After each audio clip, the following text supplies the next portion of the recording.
Addiction is never truly about the substance. It's not really about alcohol, pills, gambling, or praise. It's about the split inside. The psyche craves what those things represent, a temporary escape from the weight of being divided within yourself. I've seen it countless times. The addict is not weak. The addict is wounded, not just by the world, but by disconnection from their own soul. Addiction is not a moral failing. It is a signal, a message that something vital is missing, denied, or repressed. Until that truth is acknowledged, no control or abstinence brings real healing. The form may change from drugs to work, from alcohol to achievement, but the function remains, avoiding deeper pain. And what is that pain? The pain of not being whole. Every human has an inner landscape, instincts, desires, truths, but most never live in alignment with it. Instead, we adapt, perform, shrink. We become acceptable by betraying what's inside. And when that betrayal continues, something begins to ache. That ache is the beginning of addiction. Not the behavior, but the hunger to reunite with the lost self.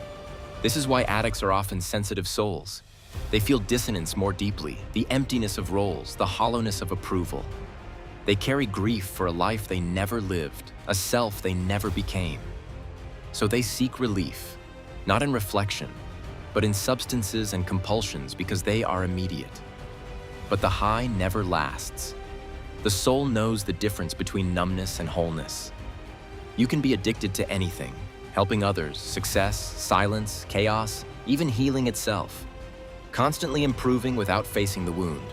And the wound is always the same. A part of you was abandoned. It may have happened in childhood, when being yourself felt unsafe, or in a family where love was conditional, or slowly, as life buried your inner world. Whatever the origin, the result is the same.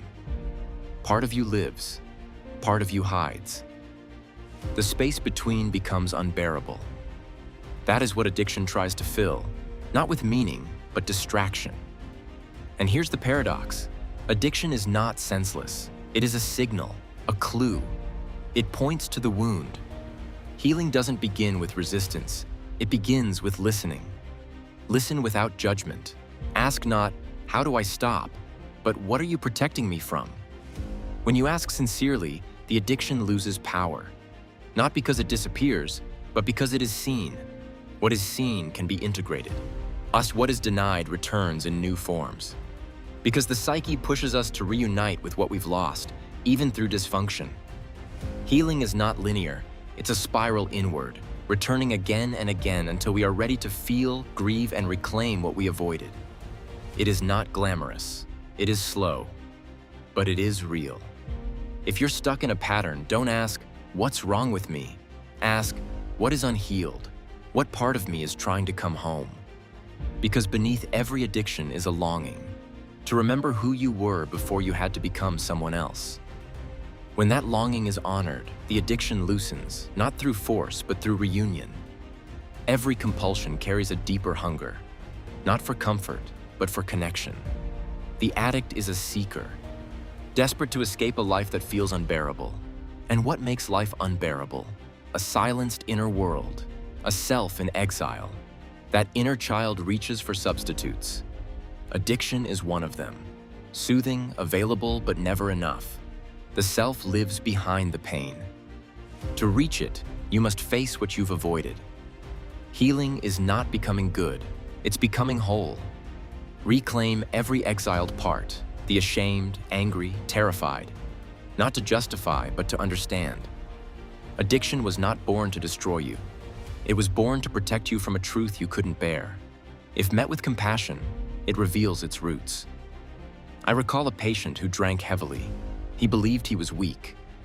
Under hypnosis, he remembered his father saying, "Real men don't cry."